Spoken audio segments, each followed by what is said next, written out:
μιλήσω με το VAR! Θα μιλήσω με το VAR! Αντώνη! Ο Μανώλης είμαι, έλα Νίκο! Έλα Μανώλη! Τι θες τώρα, γιατί χτύπησε εδώ πέρα για VAR, τι έχει γίνει τώρα? Για να μου πεις αν είναι χέρι ρε, το 24 με το 32 στη φάση. Αντώνη! Το 24, σε ποια φάση ήταν αυτό? Τι φάση τώρα ρε, στον αγώνα ρε! Δεν έβλεπα ρε εσύ! Φώναξε τον Αντώνη ρε! Πήγαινε τον πίσω ρε, θα μας δίνουνε ρε ορίες το γήπεδο ρε! Έχει κολλήσει εδώ πέρα τώρα!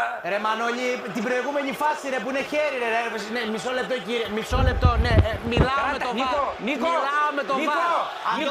Νίκο, κράτα τους λίγο γιατί έχει κολλήσει το σύστημα όλο εδώ πέρα. Εδώ πέρα γίνεται χαμός ρε Νίκο, έχει 45.000 κουμπιά εδώ πέρα. Ναι, μισό λεπτό κύριε, το ξέρω κύριε, θα αποφανθούμε σε λίγο. Φώναξε τον Περικλή. Δεν είναι ρε, είμαι μόνος μου εδώ, ο Περικλής έχει πάει τη γυναίκα σούπερ μάρκετ σου λέω, είμαι μόνος μου. Πότε έγινε αυτή, στο δεύτερο ημίχρονο? Τώρα ρε, πριν ένα λεπτό γύρισε το λίγο, λιγάκι πίσω ρε. Δεν κουνιέται τίποτε εδώ Νίκο, κράτα τους λίγο. Μανώλη, δεν μπορώ σύεται το γήπεδο Μανώλη.